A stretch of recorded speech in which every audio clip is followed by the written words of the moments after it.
അഗ്നിപർവ്വതങ്ങളുടെ നാട്, സഞ്ചാരികളുടെ പറുദീസ എന്നറിയപ്പെടുന്ന സുന്ദരമായ പ്രദേശമാണ് ഹവായി ദ്വീപ്. 137 ദ്വീപുകൾ അടങ്ങിയ ഹവായി അമേരിക്കയുടെ 50ാമത്തെ സംസ്ഥാനമാണ്. തലസ്ഥാനം ഹോണോലുലു. ഹോണോലുലുവിലെ കാഴ്ചകൾക്ക് ശേഷം അടുത്ത ദിവസം ബിഗ് ഐലൻഡ് എന്ന ദ്വീപിലേക്കാണ് പുറപ്പെട്ടത്. പേര് പോലെ തന്നെ ഇത് വലിയ ദ്വീപാണ്. ഹോണോലുലുവിൽ നിന്നും 45 മിനിറ്റ് വിമാനയാത്ര വേണം ബിഗ് ഐലൻഡിലേക്ക്. മഴ, വെള്ളപ്പാച്ചിലും ഉരുൾപൊട്ടലും അതിന്റെ ദുരന്ത ഫലവും കേരളത്തിലുള്ളവർക്ക് പുത്തരിയല്ല. വയനാട് ഉരുൾപൊട്ടൽ ഭീതിയിൽ നിന്നും നമ്മൾ ഇന്നേ വരെ മുക്തരായിട്ടില്ല. എന്നാൽ അതിൽ നിന്നും ഒക്കെ വിഭിന്നമായി അഗ്നിപർവ്വതങ്ങളുടെ നാട്ടിലാണ് ഞങ്ങൾ എത്തിയത്. ഇവിടെ പൊട്ടാനായി കാത്തു നിൽക്കുന്ന ഒട്ടനവധി അഗ്നിപർവ്വതങ്ങളുണ്ട്. വോൾക്കാനോ നാഷണൽ പാർക്ക് ആണ് ഇവിടുത്തെ പ്രധാന കാഴ്ച. ഇവിടം തന്നെയാകാം ആദ്യ കാഴ്ചയെന്ന് തീരുമാനിച്ചു. ഞങ്ങൾ വളരെ ആവേശത്തോടെയും ഭയപ്പാടോടെയുമാണ് വോൾക്കാനോ നാഷണൽ പാർക്ക് കാണാനായി പുറപ്പെട്ടത്. കാർ പാർക്കിങ്ങിൽ വാഹനം നിർത്തി ടിക്കറ്റ് എടുത്ത് അകത്ത് കയറി. ചുറ്റിനും പുകഞ്ഞുകൊണ്ടിരിക്കുന്ന അഗ്നിപർവ്വതങ്ങളുടെ ഇടയിൽ കൂടി ഞങ്ങൾ ഭയപ്പാടോടെയാണ് ചുറ്റിക്കണ്ടത്. ഓരോ അഗ്നിപർവ്വതങ്ങൾ പൊട്ടിയുണ്ടായ ഗർത്തങ്ങളിൽ നിന്നും ഇപ്പോഴും ചൂടേറിയതുമായ പുക പുറത്തേക്ക് വമിക്കുന്ന കാഴ്ച അതിശയം ജനിപ്പിക്കുന്നതാണ്. അതിനു ചുറ്റിലൂടെ നടന്നു നീങ്ങുമ്പോൾ ഉൾഭയം കൂടി വരുന്നു. വലുതും ചെറുതുമായ ഒട്ടനവധി ഗർത്തങ്ങളുമുണ്ട്. അതിൽ നിന്നും നിർത്താതെ ഉയരുന്ന പുക പരിസരമാകെ പടരുന്നു. 2018 മെയ് ആദ്യ വാരത്തിലാണ് ഇവിടെ ഏറ്റവും വലിയ മറ്റൊരു അഗ്നിപർവ്വത ദുരന്തമുണ്ടായത്. 1983, 1990 എന്നീ വർഷങ്ങളിലും ശക്തിയേറിയ അഗ്നിപർവ്വത സ്ഫോടനം ഉണ്ടായതായി രേഖപ്പെടുത്തിയിട്ടുണ്ട്.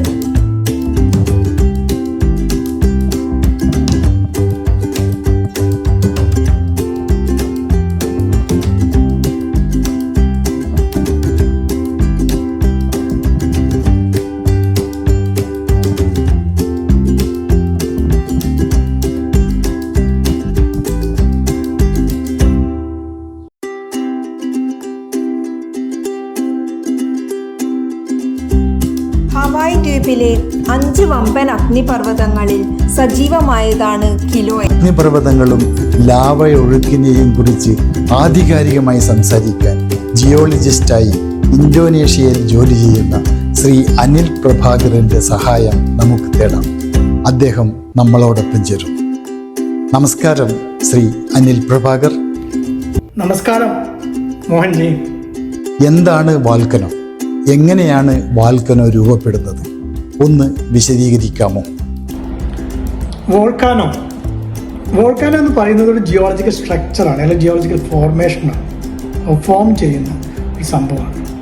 അത് ടെക്ടോണിക് ആക്ടിവിറ്റി കൊണ്ട് സംഭവിക്കുന്ന ഒരു സംഭവമാണ് ഈ വോൾക്കാനോസും വോൾക്കാനിക് എറപ്ഷൻസും. ഈ മാൻഡിൽ എന്ന് പറയുന്ന എർത്തിൻ്റെ മാൻഡിൽ എന്ന് പറയുന്ന ഭാഗത്ത് ഹൈ പ്രഷർ ടെമ്പറേച്ചർ ഡിഫറൻസ് കൊണ്ട് റോക്സ് ഉരുകി അത് മാഗ്മയായിട്ട് ഫോം ചെയ്യും. ഈ ലെസ് ഡെൻസായ മാഗ്മ അത് പ്രഷർ മൗണ്ട് ചെയ്തിട്ട് അത് പുറത്തോട്ട് ഏതെങ്കിലും ക്രാക്സ് വഴിയോ സ്ട്രക്ചറൽ ക്രാക്സ് വഴിയോ വെൻറ്റ് വഴിയോ പുറത്തോട്ട് ലാവയും ഗ്യാസും അതുപോലെ തന്നെ പൈറോക്ലാസ്റ്റും ഡസ്റ്റും ഫ്യൂംസും അങ്ങനെ പല മെറ്റീരിയലായിട്ട് പുറത്തേക്ക് വരുന്ന ഒരു പ്രതിഭാസമാണ് വോൾക്കാനിക് ഇറപ്ഷൻ. ഇത് മെയിൻലി സംഭവിക്കുന്നത് റിംഗ് ഓഫ് ഫയർ എന്ന് പറയുന്ന ഒരു ബെൽറ്റിലാണ് ഏറ്റവും കൂടുതൽ വോൾക്കാനിക് ഇറപ്ഷൻ സംഭവിക്കുന്നത്. മറ്റുള്ള സ്ഥലങ്ങളിലും ഹോട്ട്സ്പോട്ടുകളായിട്ട് വോൾക്കാനിക് ഇറപ്ഷൻ നടക്കുന്നതുണ്ട്. ഇപ്പോൾ ഹവായിലുള്ളത് അതുപോലത്തെ ഒരു ഹോട്ട് സ്പോട്ട് വോൾക്കാനിക് ഇറപ്ഷനാണ്. അത് മിഡ് ഓഷ്യാനിക് റിംഗ് ഓഫ് ഫയറിലുള്ള സംഭവമല്ല. ഏതൊക്കെ തരത്തിലുള്ള വോൾക്കാനയാണ് കണ്ടുവരുന്നത്? കൂടാതെ ഏത് തരം പ്രദേശങ്ങളിലാണ് വോൾക്കാനോ ഉണ്ടാകുന്നത്? ഏത് സാഹചര്യത്തിലാണ് ഇവ പൊട്ടിയൊഴുകുന്നത്?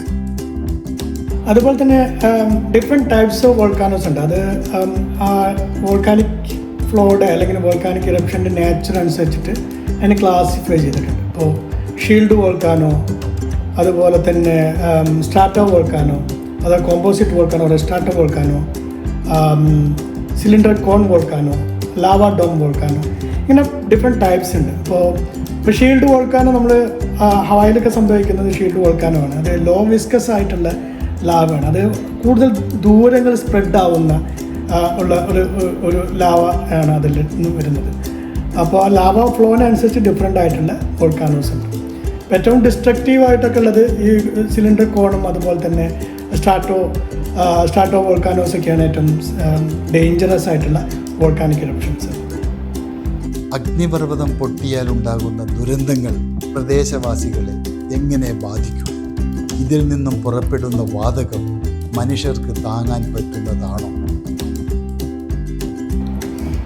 ഇത് മനുഷ്യനെങ്ങനെ ബാധിക്കുമെന്ന് ചോദിക്കുന്നത്, അതൊരു വോൾക്കാനോ ഇറപ്റ്റ് ചെയ്താൽ അത് മനുഷ്യനെ ബാധിക്കും, എല്ലാ ജീവജാലങ്ങളെയും പ്രകൃതിയെ ഒക്കെ ബാധിക്കുന്ന ഒരു സംഭവമാണ്. എൻവയോൺമെൻറ്റിനെ കംപ്ലീറ്റ്ലി ഡിസ്റ്റർബ് ചെയ്യും, മനുഷ്യനെ കൊന്നുകൊടുക്കും, ജീവജാലങ്ങളെ കൊന്നുകൊടുക്കും.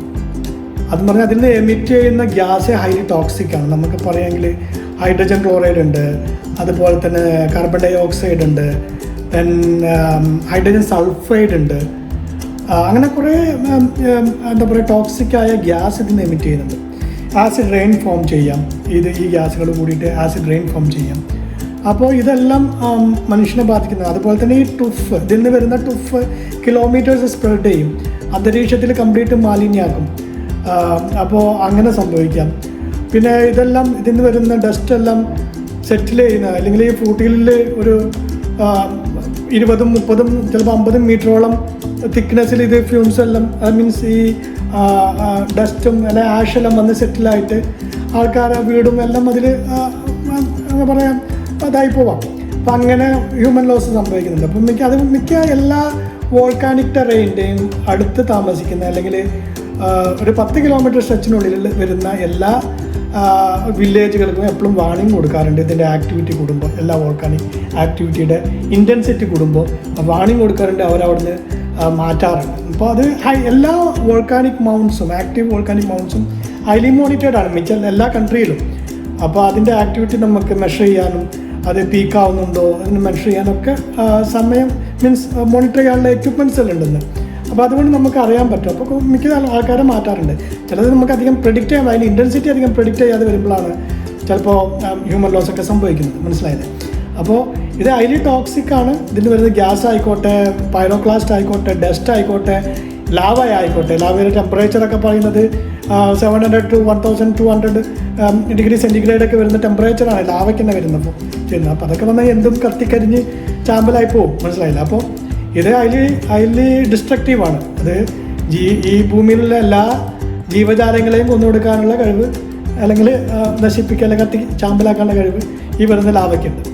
അപ്പോൾ ഇത് ഹൈലി ഡിസ്ട്രക്റ്റീവാണ്, ഹ്യൂമൻ ആയിക്കോട്ടെ മറ്റേത് ജീവജാലങ്ങളായിക്കോട്ടെ. ഏതാണ് ലോകത്തിൽ മാരകമായ ദുരന്തം ഉണ്ടാക്കിയ അഗ്നിപർവ്വത സ്ഫോടനവും അതുണ്ടാക്കിയ ദുരന്തവും? ലോകത്തിലെ അല്ലെങ്കിൽ മനുഷ്യരാശിയിൽ റെക്കോർഡ് ചെയ്യപ്പെട്ട ഏറ്റവും വലിയ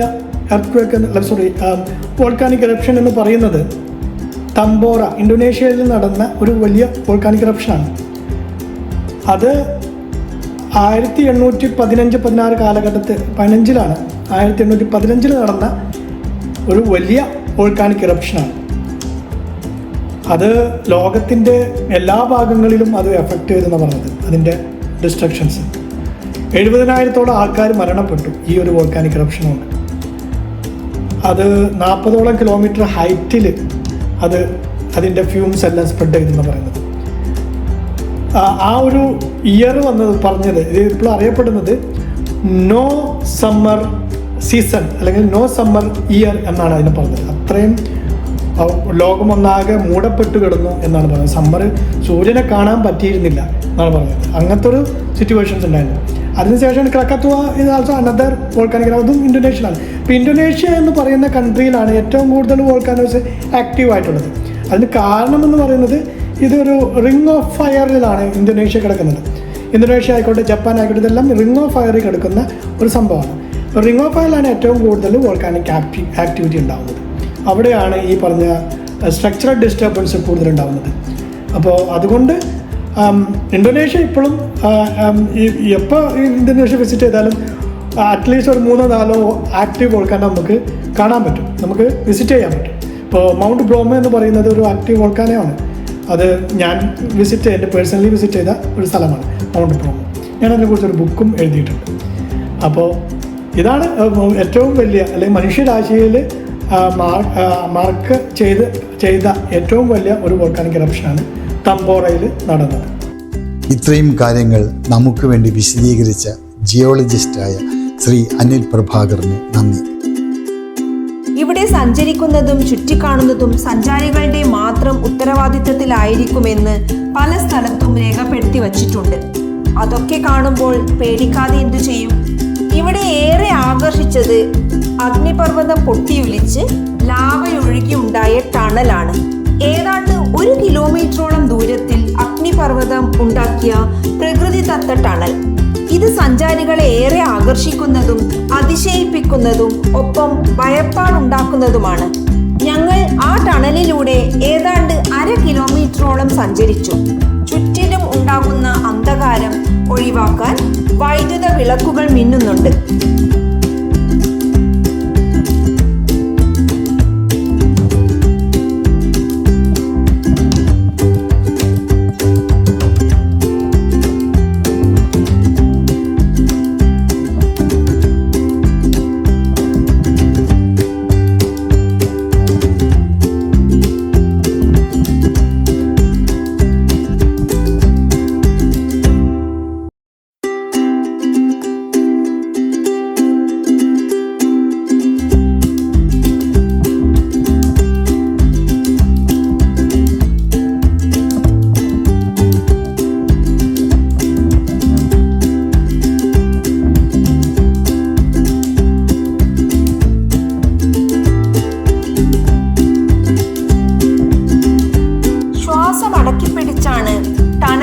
മറുഭാഗം വരെ നടന്നു നീങ്ങിയത്. ഇക്കാരണത്താലാണ് അഗ്നിപർവ്വതങ്ങളുടെ നാട് എന്ന് ബിഗ് ഐലൻഡ് അറിയപ്പെടുന്നത്. അഗ്നിപർവ്വതം ധാരാളമുള്ള ദ്വീപ സമൂഹത്തിലെ പ്രധാനപ്പെട്ട ഏറ്റവും വലിയ ദ്വീപായ ബിഗ് ഐലൻഡ് 5 അഗ്നിപർവ്വതങ്ങൾക്ക് ജന്മം നൽകിയ നാടാണ്. ഹവായ് ദ്വീപിന്റെ 5 അഗ്നിപർവ്വതങ്ങളിൽ മൗന ലോയയാണ് ഏറ്റവും വലുത്. സജീവമായ അഗ്നിപർവ്വതം എന്ന പേര് ഇതിനുണ്ടെങ്കിലും 3 പതിറ്റാണ്ടായി മുടങ്ങാതെ തീ തുപ്പി വാർത്തകളിൽ നിറഞ്ഞു നിൽക്കുന്നതും അപകടകരമായതും കിലോയ എന്ന അഗ്നിപർവ്വതമാണ്. മനുഷ്യർ ലോകത്തെ എവിടെയായാലും പ്രാചീന കാലം മുതൽ വിശ്വാസത്തിലും അന്ധവിശ്വാസത്തിലും ജനങ്ങൾ ആകൃഷ്ടരാണ്. ഹവായ് അഗ്നിപർവ്വതങ്ങളെ കുറിച്ച് ഹവായിലെ ജനങ്ങളുടെ ഇടയിലുണ്ടായ ഒരു അന്ധവിശ്വാസത്തിലേക്ക് കടന്നു ചെല്ലാം. ലോകത്തെ അഗ്നിപർവ്വതങ്ങളുടെ അതിദേവതയാണ് പെയ്ലെ. പോളിനേഷ്യയിൽ നിന്നും കടൽ കടന്നുവന്ന ഹവായിയിൽ താമസമുറപ്പിച്ചതായാണ് ഐതിഹ്യം. സാഗരങ്ങളുടെ ദേവതയായ തന്റെ മൂത്ത സഹോദരിയുടെ ഭർത്താവിനെ വശീകരിക്കാൻ പെയ്ലെ ശ്രമിച്ചു. സംഭവം പുറത്തായതോടെ രോഷാകുലയായ സഹോദരിയിൽ നിന്ന് രക്ഷ നേടാൻ ഹവായിലേക്ക് പലായനം ചെയ്തു പെയ്ലെ. ഹവായ് ദ്വീപുകളിലെ കൊടും തണുപ്പ് മാറ്റാനായി പെയ്ലെ ഉണ്ടാക്കിയ തീകുണ്ടങ്ങൾ പിന്നീട് അഗ്നിപർവ്വതങ്ങളായി മാറിയെന്നും മറ്റൊരു ഐതിഹ്യം. ഒട്ടേറെ അഗ്നിപർവ്വതങ്ങൾ പെയ്ലെ കാണാൻ കഴിഞ്ഞ മറ്റൊരു അതിശയം ജനിപ്പിക്കുന്ന കാഴ്ച എടുത്തു പറയേണ്ടതാണ്. കിലോമീറ്ററോളം ദൂരത്തുള്ള ഭൂപ്രദേശം അഗ്നിപർവ്വതത്തിന്റെ ദുരന്തമേറ്റ് കത്തിക്കരിഞ്ഞ് കൽക്കരിക്ക് സമാനമായ കറുത്ത മണ്ണാണ് എവിടെയും കാണാൻ കഴിഞ്ഞത്. ഇവിടെ പുല്ല് പോലും മുളക്കുന്നില്ലെന്നാണ് പ്രത്യേകത. അത്തരം അമ്പരപ്പിക്കുന്ന കാഴ്ചകൾ അടുത്ത എപ്പിസോഡിൽ. ലോകത്തിൻ്റെ വിവിധ പ്രദേശങ്ങളിലൂടെ സഞ്ചരിക്കുമ്പോൾ ഭയപ്പെടുന്നതും അതിശയിപ്പിക്കുന്നതും ഒരിക്കലും മറക്കാൻ കഴിയാത്തതുമായ ഒട്ടനവധി കാഴ്ചകളും പുതിയ അറിവുകളും നേടിയാണ് നാം കടന്നു പോകുന്നത്. എന്തൊക്കെ പ്രതിസന്ധികൾക്കിടയിലും വിവിധ ചുറ്റുപാടുകൾക്കിടയിലൂടെ പ്രയാസങ്ങൾ തരണം ചെയ്തുകൊണ്ട് നമ്മളെപ്പോലുള്ള നിരവധി ജനങ്ങൾ ഈ ലോകത്തിൻ്റെ വിവിധ പ്രദേശങ്ങളിൽ ജീവിക്കുന്നുണ്ടെന്നത് നാം മനസ്സിലാക്കണം. ഹവായിലെ കാഴ്ചകൾ ഇവിടെ അവസാനിക്കുന്നില്ല. മറ്റൊരു വീഡിയോയുമായി വീണ്ടും കാണാം. നന്ദി, നമസ്കാരം.